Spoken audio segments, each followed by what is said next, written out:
الذين اصطفى أما بعد فأعوذ بالله من الشيطان الرجيم بسم الله الرحمن الرحيم وما أمروا إلا ليعبدوا الله مخلصين له الدين وقال الله تعالى في مقام آخر ألا لله دين الخالص وقال النبي صلى الله عليه وسلم إنما الأعمال بالنيات وقال النبي صلى الله عليه وسلم بعثت معلما بعثت لأتمم مكارم الأخلاق سبحان ربك رب العزة عما يصفون وسلام على المرسلين والحمد لله رب العالمين اللهم صل على سيدنا مولانا محمد في أول كلامنا اللهم صل على سيدنا مولانا محمد في أوسط كلامنا اللهم صل على سيدنا مولانا محمد في آخر كلامنا خغو قدر منو او عزت مند مسلمانانو رونو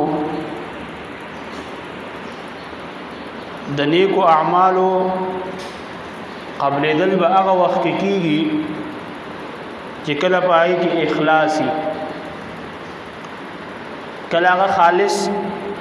د الله رب العزت د پاره شوی پای کې نام او نمود او ریا او شهرت پکې نه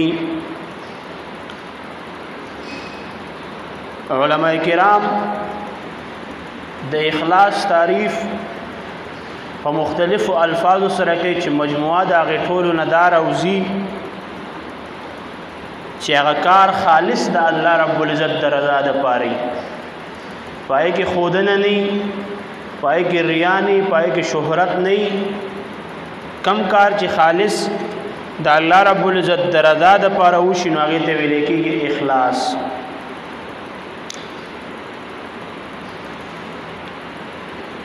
حکم علماء کرام د اصلاح بیانوي د اخلاص بیانوي چې اخلاص په هر کار کې واجب دی ځکه الله رب العزت بغیر د اخلاص عمل د انسان نه قبلي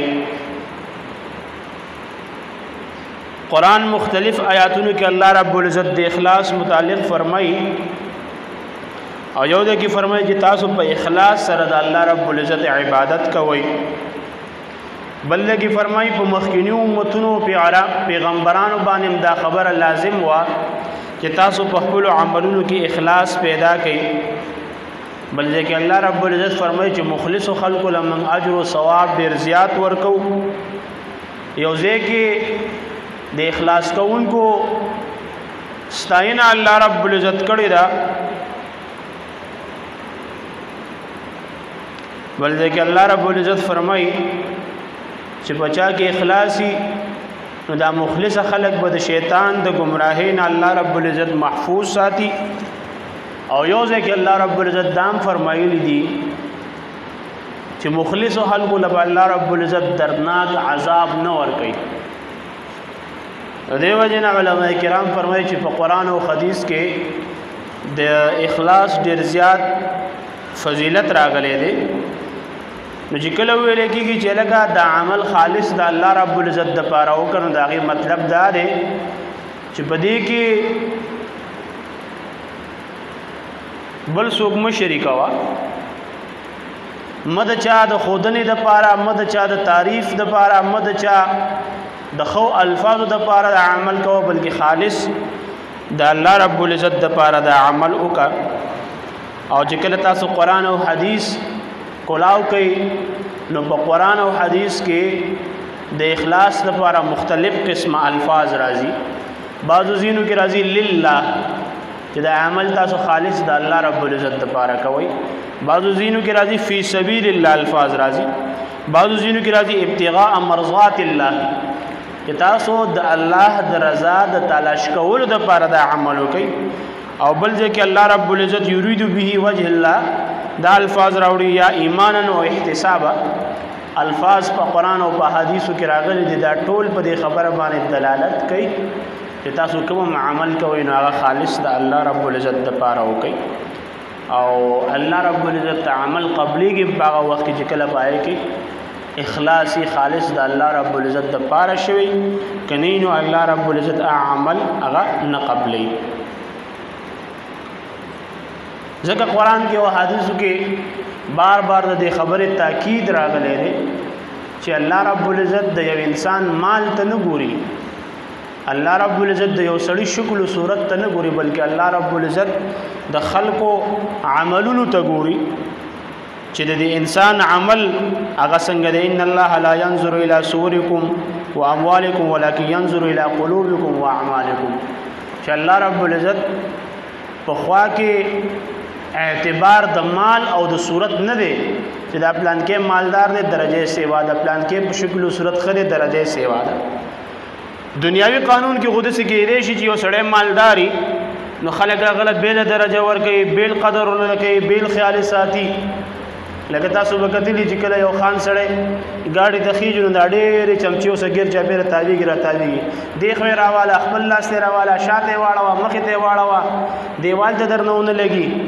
او یا چې کله راشي نو دا ټول ورله ورمنډې کي، یا دغه مړه ژوندی چې نو خلک ورله ډېر ورځي. دنیا کې خلک داسې کار کوي، یا په دنیا کې یو سړی په شکل او صورت باندې ښه دی نو دنیادار ته ډېر تاویږي را تاویږي، لیکن د آخرت په اعتبار سره طریقه کار دا دی چې الله رب العزت نه مالدارۍ له ترجیح ورکوي او نه شکل صورت له ترجیح ورکوي. څنګه صحابه کرامو تاسو ولیدلي اصحاب صفه والا دومره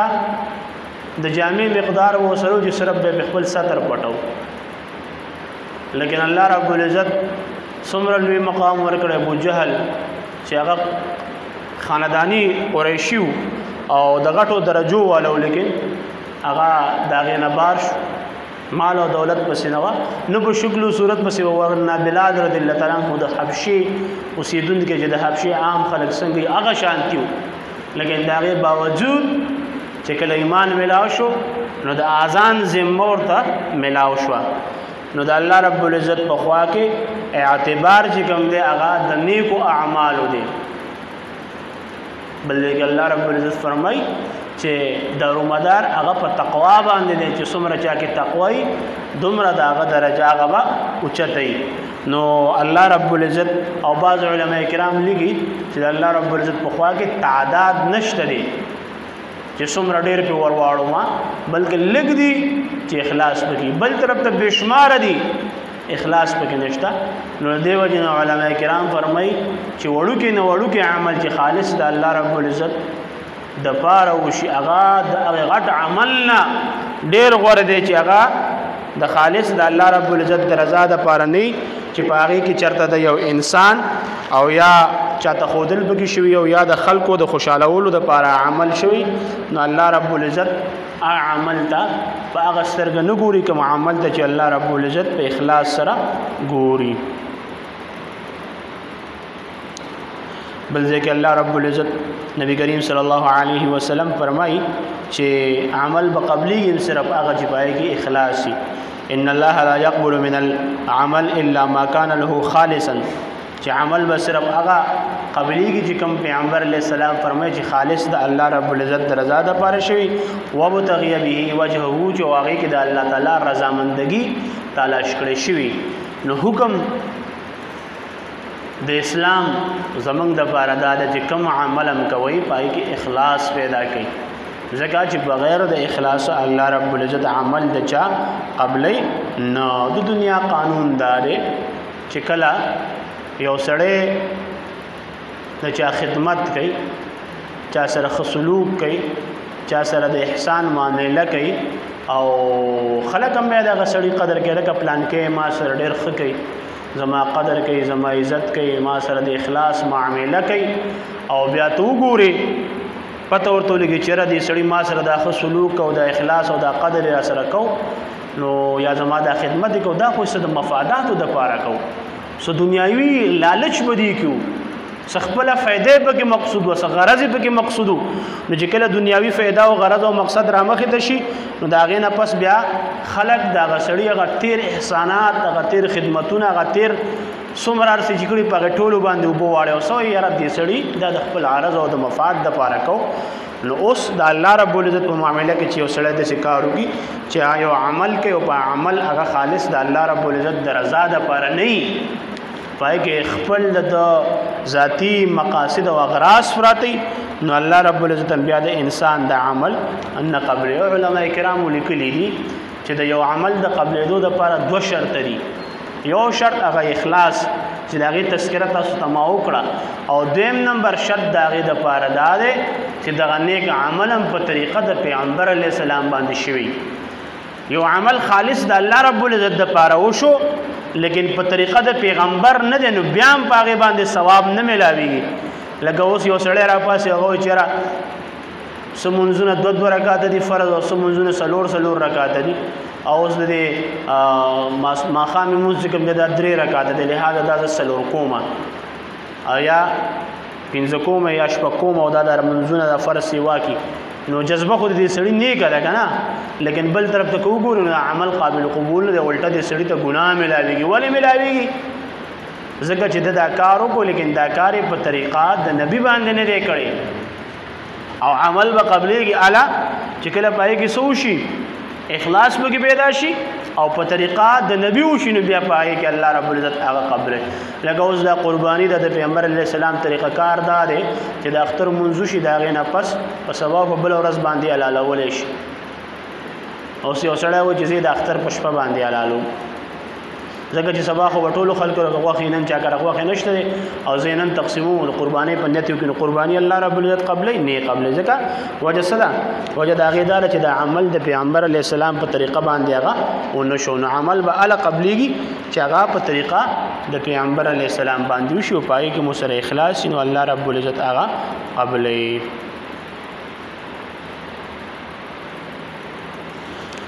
بیا علماء کرام فرمایي کلم چې په عمل کې اخلاص ورکشي نو داغه وبالدار شي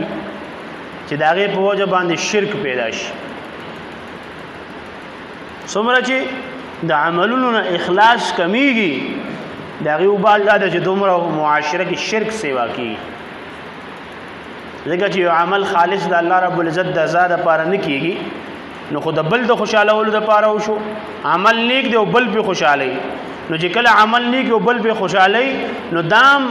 یو قسم له د دې سړی عبادت شو، د الله عبادت نشو. صرف د بوتانو عبادت منی نه دی، بلکې یو سړی د چا د وجنا چې خلق بسوي داغه د وجنا یو نیک عمل پریدي، نو دې تم عبادت ویلې شوی دی، او دا بوت چې کوم دی دا په دې سره کې سجاته دا د بل بوت په مقابله کې دی. نو دا غرانګي چې کله اخلاص کم شي، اخلاص خلق فریدي، نو په دغه صورت کې شرک هغه سیوا کوي. یو دویم نمبر چې کله یو سړی د پیغمبر علیه السلام طریقه فریدي، عمل د پیغمبر علیه السلام په طریقه باندې نه کوي، نو په دغه صورت کې بیا بدعات هغه ډیر زیات سیوا شي. او نن سبا چې وګوري نو شرکیات هم سیوا دي او بدعات هم سیوا دي. وجه دا غدا ده چې موږ اخلاص هم پرې دی او موږ طریقه د پیغمبر علی السلام هم پرې ده. نو لہذا پکار داري چې کله عمل کوي او پای کې نیت د الله رب العزت خالص دغه د ثواب د رضا د پاره کوي. او دویم نمبر طریقه د پیغمبر علی السلام چې را پدې کې د پیغمبر علی السلام طریقه هغه کومه ده. ابن قیم رحمت الله علیه یو لوی بزرگ تیر شوی دی او د امت د اصلاح لپاره ډېر کوششونه کړي دي. هغه لیکي چې کوم عمل کې اخلاص نه او کوم عمل د پیغمبر علی السلام په طریقه باندې نه، نو داغه د مثال دی چې لکه یو سړی د شګونه تیرې ډکه کی او دا تیلې راوالي په بازار کې ګرځي، چاته وځي په دې باندې مال وړه راکا او چاته وځي په دې باندې مال سبزی راکا او چاته وځي په دې باندې مال غوښه راکا. نو د شګو په تیلې باندې څوک چاله وړو غوړیو غوښه ورکي هیڅ چرته نه ورکي. نو دغه رنګي دې سړی په دې دنیا کې چې دا کوم عمل کړی دی پای کې اخلاص نو، پای کې د پیغمبر علی السلام طریقه نه وا او دا په آخرت کې دا عمل ګرځي، نو څنګه چې نن دکاندار د دې تیلې له توجه نه ورکي او مال په نه ورکي، دغه رنګ به الله رب العزت په آخرت کې د دې سړی د عمل ته نګوري، قابل قبول باغه نه. یو قاضی عیاض رحمت الله علیه احسن عمل په تفسیر کې لیکل چې د احسن عمل نیک عمل نه مراد ده چې پای کې اخلاص ور سره چې عملو کوي په اخلاص سره کې اخلاص دا غي سره نه نو دا عمل الله رب العزت تقابل قبول نه دی والله رب العزت دا عمل د انسان قبلې نه دی وجنه دا دوانه د نیک اعمالو د لپاره شرط دی کدا بکی الله رب العزت قبلې وګرنا قابل قبول اغا ندی لګ عمل چې خالص د الله رب العزت د لپاره وشي نو الله رب العزت داغه په وجه باندې په خلکو باندې خوشحالي فراخي کوشادګي راولي او دا عمل الله رب العزت قبول همي بخاری او مسلم کې واقعا راغلي مخکې موږ داغه تذکرہ کړی و چې درې کسان په سفر باندې روانو باران شو د یو غار خلیت ورننه وتلو پاغي باندې کانه را پرې وته قصه تاسو بار بار اوریدلې ده چې خپل مینس کې بیا دوی صلاح وکړه چې یاره د دینه به بچکی ګوسنګا نو یو ورته په خيار ویل چې راک چا سدسه عمل خالص د الله رب العزت د پاره کړی نو عمل دی وړاندې کې او پاغي باندې د دعا وغواړي الله رب العزت به د غار داخله کولاو کی نو یو خپل عمل وړاندې کو د مور او پلار د خدمت هغه بل پترلور باندې مینو داغې نه د بدی اراده کوله او بیا هغه د الله رب العزت نویر او هغه او دریم هغه سره یو مزدوري کړو او مزدوري ته لګ ښکارا شو هغه ناغستا او څه زمانہ پس محتاج شو هغه په سراله د سړی ورله د مزدوري غټه کړې و دا غې نه چيله او ګډو را مساده شي و او نو دوی ته د غار په دې باندې کولاو شو نو علما کرام لیکي چې دلته وګورئ د پیغمبر علیه السلام د حدیث چې کوم دی او بظاهر باندې غټ کانه هغه د غار په خله باندې رااله بند شو او دوی چې کله د عمل تذکرہ کول هغه کانه بلګ لګ کولاوي دو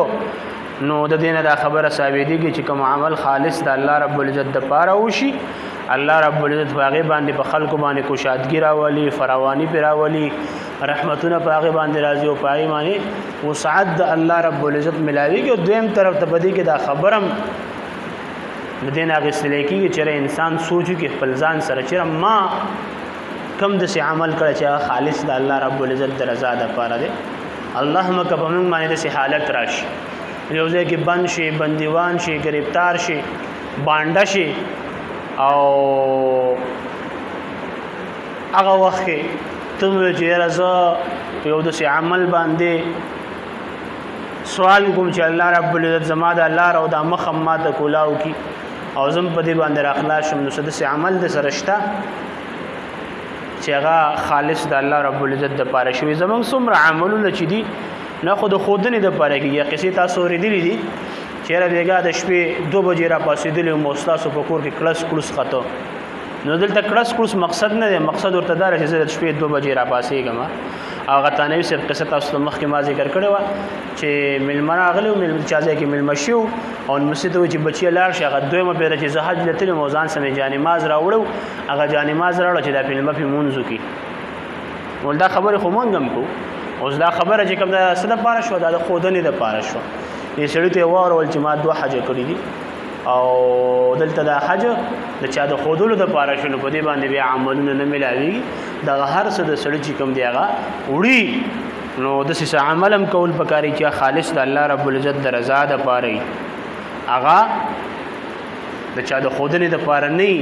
چې انسان گیر شو پاغه باندې بیا خپل سوال هغه کوي حدیث مبارک کې راځي د قیامت پر ورځ باندې با الله رب العزت یو انسان را پاسي او د دې انسان با یو کم سل د ګناهونو رجستري او یو رجستر به دومره پوری چې څومره پوری د سړی نظر زی نو چې کله د انسان د خپل رجستر ته ور بزده او پته ولګي چې زه هلاک شوم الله رب العزت به پرېښو ته صبر وکړي دا یو عمل موږ سره پروت دی نن ورځ د انصاف د ظلم باندې کیږي عمل د راوړل چې یو دومره غوند کې کاغذ وي نو دا سړی به ځان سره سوچ کوي چې دا یو کم سل رجستر دا دومره وګدو او بل طرف ته دا دومره ورا پورزه په دې بسوش لیکن چې کله هغه پورزه اگر نه یو کم سل رجستر به د تلی په یو چاوړي کې پرته دا پورزه چې دی بل ته ورواچي نو دا پورزي ارچول سره هغه د یو کم سل ول رجستر هغه تلی هغه چابړه چې کوم دی هغه بره لاړ شو دا یو چې پکې پرزه ده په دې باندې اخکته شي الله رب العزت به دې سړي دا کلمه چې ویلې په اخلاص ویلې او دا الله رب العزت په نظم باندې د اخلاص ډیر زیات قدر دی نو په عملونو کې اخلاص پیدا کړي چې الله رب العزت د دې په وجه باندې د خلق عمل قبلې د اخلاص په وجه د سړي په قول کې تاثیر پیدا کیږي اخلاص د وجه نه الله رب العزت وړو کې عمل هغه ډیر زیات په لوی درجه باندې قبلې او انسان د دې وړو کې عمل د وجه نه د جنت مستحق ګرځي قاری طیب رحمت الله علیه د دارالعلوم دیوبند محتمم تیر شوی دی هغه خپل خطباتو کې د امام ابو داود رحمت الله علیه قصه لیکلي امام ابو داود السجستانی رحمت الله علیه د صحیح سته په مصنفینو کې دی ابو داود شریف کتاب لیکلی دی او د دوی متعلق راځي چې دوی یو ورځ د سمندر په غاړه باندې وو په یو فرلنګ فاصله کې یو غټ جاز ولاړو او په هغه جاز سمندري جاز کې وسړي پرنجي وکړو او هغه الحمدلله ویلي یو مسلمان په بل مسلمان باندې حق ده چې وسړی پرنجيو کې جواب کې به سوي يرحمک الله به او علماء کرام دې پورې لیکلي دي چې دا په هغه وخت کې چې کله د دوانو مجلس یوي چې مجلس جدای نو په دغه صورت کې جواب بیا پتا لازم نه دی او دلته د دوی دوانو مجلس سو جداو لیکن د دې باوجود سړی پرنجيو کو الحمدلله ویل او هغه روان شو جاز او دلته د ویل چیرې دغه جواب ورکول پکارو د 3 درهم باندې کشته په کریا باندې واغستا او باغ کشته کې کېناستو کشته والا ته وی چې د اجازه والا ته ورور سوا او چې کله واغه ته ورور رسیدو هغه سړی ته وی يرحمک الله ور له دعا وکړه دغه وخت کې الله رب العزت د اسمان د طرف نه وجه د غیبی आवाज شو اور ته ویل شو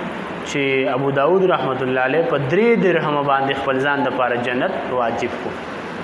اوس تاسو چې سوچ وکړئ نو امام ابو داود رحمت الله علیه د صحیح سته په مؤلفینو کې راغلي دي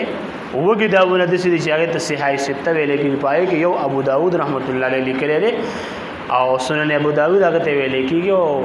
څومره چې عالمان جوړیږي نو دا کتاب یو بده کې بشمار احادیث یو پای کې د پیغمبر اسلام نوم بار بار راغلي دي او څومره چې د قیامت پورې ویل کېږي دا غي اجرونه او ثوابونه هغه ته ورسي لیکن داغه باوجود دومره لوی کارنامه کړي لیکن بیا هم د وړو کې نه وړو کې عمل د نیکی هغه نه فریدي یعنی د پرنجي جواب وظاهر دومره لوی عمل نه دی چې داغه د پاره کې شته وکړو پای کې روان شو ورله لیکن چې کوم عمل تاسو تمول خالص د الله رب العزت د پاره نو په دغه صورت کې الله رب العزت پدې کې اخلاص پیدا کړي او خپل هم پدې کې اخلاص نو دغه وړو کې عمل الله رب العزت پای کې وزن او تاثیر پیدا کوي او الله رب العزت د عمل په وجه باندې دا سړی جنت ته ورسي نو شرط دا دی چې دا عمل خالص د الله رب العزت د پاره وشي د دې د پاره نه چیرې زما په څوک تعریف وکي ما ته څوک خو وي او خلک وي چې دا پلان کې خډیر خسړې دي او دا پلان کې چې کوم دا خډیر جذباتي سړې دي او دا پلان کې چې کوم دا خډیر بادر سړې دي او دا پلان کې خو چې کوم دا دومره مال ورکي نو په دغه وخت کې په دغه باندې ثوابونه د الله رب العزت تر طرف نه ملاويږي کوم عمل کې چې اخلاصي نو پای کې د الله رب العزت ملګرتیام شاملې د الله رب العزت مدد پکې مخ کې کم از کم د دې وړو کې غټ اختر یا وړو کې اختر په درمیان کې تاسو ته یو قصه کړې و هغه د یو سړی دونه والا چې یو سړی بنی اسرائیل حدیث مبارک کې راځي یو سړی د بنی اسرائیل په زمانه کې او چورتول چیرې دې کې یو نه دا او خلک غوونی له ورزي د عین مرادونه غواړي د عبادتونه کې لکه څنګه چې د زیارتونو کې بده جنډو کې دا کانی زوړن دي نو هغه بزر ډېر په قار راووتو او تبر راواغیسو لاره کې شیطان ملاو شو تو اين رحمك الله او تو يريد ان اقطع هذه الشجره دي ونه کټ کولو د پاره زم ولزي یره خلک د دې عبادت یې الله یې بری خیره هغه تو پیغمبري کچرت الله رب العزت غوښته چې داونه کټ شو هغه د پاره پیغمبر را لګلې وي او تو نه بس زم کټ کومه پر کبډي ورل چا چې تبر راغسو د شیطان په مړی د پاسه کې ناستو شیطان ته ما پرې د یو طریقه درته خیم څه طریقه مړ غریب سړی په خلکو باندې بوجي او بس راشه د سیو کچې د کټ سر ته ورې 3 درهم پراته 2 درهم غراله او په هغه باندې خپل هم گزاره کو په خلکو باندې خرج کوا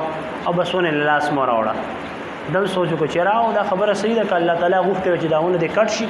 پیغمبر به را لېګل چاته به صریح ویلې زه خو دې مکلف نه ما بس هغه 3 درهم یو ورځ 2 درې ملاو شو 3 ورځ باندې نو دا سحر بیا روان شو تبر راواغس بیا ته شیطان ملاو شو نو بیا ورته چرته چې ول داونه کټ کوم ول ونه صبر واستو کول اول په کبډي راشن چې په کبډي ورله دې پر شیطان ورته پسینه کې ناستو دا سړی ډیر زیات حیران شو اول زنه مستر باندې د برش دا وری هغه تل مخ کې چې روانه وي هغه خالص د الله رب العزت درزا د پر روان وي وای کې د ذاتی مفاد او غرض او لالچ نو دلته اوس چې روانه څه د پر رواني د دریو درهمو د پر رواني نو ذاتی مفاد او غرض دې پکې رااله دا غي د وجنه اوستو په ما باندې غلبه نشي مونږه او تاسو شروع کې ما ویلي قران کې آیات دی الله رب العزت چې کله شیطان له مهلت ورکړي شیطان وجه زه گمراه شوی د انسان په وجه باندې منسی ویلي ولچستا د انسانان د بز ټول گمراه کوم الا عبادک المخلصین البته ستا چې کوم د مخلص بندگان دي نو پاغي باندې به زما داو نه چلیږي او زما په گرفت او په کنټرول کې ناراضي دا سړیم لاول په کنټرول کې نو چې کله اخلاص ختم شول بیا شو هغه د شیطان د گمراهی سبب هغه حدیث مبارک یو بل قصه راځي نبی کریم صلی الله علیه وسلم فرمایي د بنی اسرائیل په زمانہ کې یو سړی چاله ورل چې مال 1000 روپۍ قرض راکړ هغه ورته ویل غوا دوتل الله هغه ورته ویل ضمانت ذمہواری ویل الله سړی مل کا سیده 1000 روپۍ ورکړي ټیم نیټه مقرر کړی شو د سړي خپل کارو کو داغه نه پس کله چې هغه ټیم برابر شو 1000 روپۍ راواغستې نو چې وی کده لدی فمینس کې سمندرو او سجاز ماز ملاو نشو نو په دغه وخت کې د سړي ول چیرې دا خو به زبانی راشي او هغه په انتظار باندې نو دوه کده جاز وغیرہ نشته د سمندر د وختونو ول یو لرګي الته هغه لرګي راواغس پای کې سوریو کو پای کې هغه پیسې کې خو د خطي په کولو کې چرور زه خوراغلې ما د سمندر په غاړه باندې ولاړې ما او دا پیسې تا ته در لګل می خو غاړه جاز ملاو نشو په دې لرګي کې میخي د خط وسورو لګي دو پلاستیک په بند کو او بیا الله ته چې الله تمه غواس اس کړو تمه ذمہوار ساس کړی ویغه پیسې زور لګما تی ورته ورور شي زړه کې اراده دا وکور سي سیده کنو بیا ونور ول د خپل طرف نه ورک دلته دابل سړی نیټه مقرر کړی شو په سمندر په غاړه په انتظار باندې ولاړ دا څه د ډایجسټ او د کارټونانو ماټونانو خبرې نه دي حدیث مبارک کې راغلي دي نو پیغمبر علی السلام فرمایي چې دابل سړی په دې غاړه باندې ولاړو نو د ډېر انتظار کو چې اوس مسوق جاز وغیرہ براشي او کسب زما د امانت ما تر اورسي نو چې کله جاز رانه له او سوکرا کو نشو د سونې د چې کله روانې دونه یو لرګي ولیدو جاسم تشزیرا کده لرګي په لاس کې راواله لکه تاسو د مشران چې کله بلاره باندې جنازې هم لاړ شي دا مخراجي چرته پوسټه کې خزل اډه کې وغیرہ پروتي غیا ما یم دې راوالي ولی کوته دومره وی شي سکار خو په پیوشي ګرانه ګرانی دا نو دا غرنګ دم جراح د لرګي خود ځان سره راواله چې هغه لرګي راړو کور کې دړکو چې هغه کولا کړو پای کې ختم پروتو پای کې غزر روپې پرتی بیا سمو د پس هغه سړی را لګه ته چې راګه د 1000 روپۍ دی هغه ته مال را لګلی نه وي هغه تل ما خو یو طریقه کړی و الله ته ما ولا کړی و پته نشه وته ته ملاو شوی کنه ولا هغه ما ته ملاو شوی چې کله کوم عمل خالص د الله رب العزت د پاره وشي نو الله رب العزت عمل په داسې طریقه باندې غزه تر رسید الله تعالی ملګرتیا بږي چې انسان هغه ته حیران وي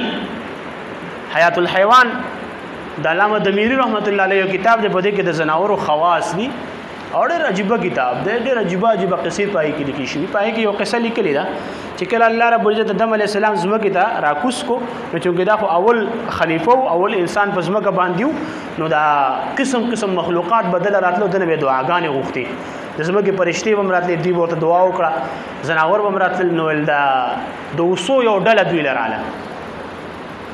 دی ورته چې موږ تم دعا وکړه نو دعا ورته کړو ول بیا د املا ورته لاس راکړو چې املا ورته لاس راکړو د لاس راخلو په وجه باندې د دوی په دینوم کې مشک جوړیږي چې دا د دنیا د ټولو نه قیمتي خوشبو ده او ډېر زیات قیمتي دي څوک چې په دې شی باندې پوهیږي هغه تاسو معلوماتو کې پته برته ولګي د دې مشکو د لپاره ښکاریان زیو دا ولي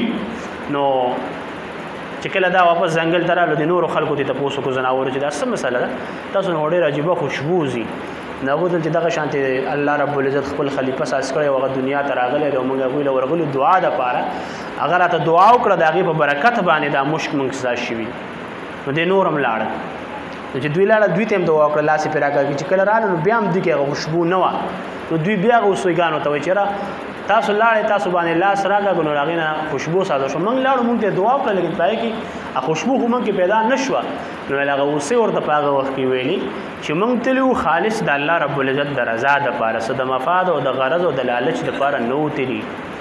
مقصد هم د الله د نبي نه او د اول خلیفه نه دعا اخیستلو تاسو چې لاړئ نو د مشکو په لالچ کې لاړئ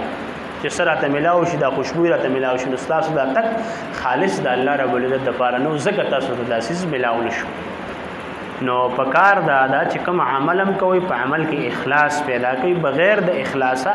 الله رب العزت د سړي عمل قبلی نه او دویم نمبر چې کوم نیک عمل کوي نو پای کې طریقه د پیغمبر علیه السلام راژوندی کوي په طریقې د پیغمبر علیه السلام کوي کدا غټ نه غټ عملی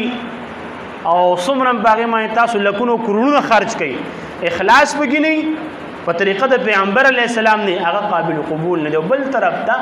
د وړوکې نه وړوکې عمل د پرنجي جواب ورکول یا د لاړ نه یو تکلیف ده سیز لر کول یا د وړوکې نه وړوکې زناور سره ښه سلوک کول چې خالص د الله رب العزت د رضا دپاره او په طریقه د پیغمبر علیه السلام وي نو الله رب العزت په هغې باندې ډېر زیات اجرونه او ثوابونه ورکوي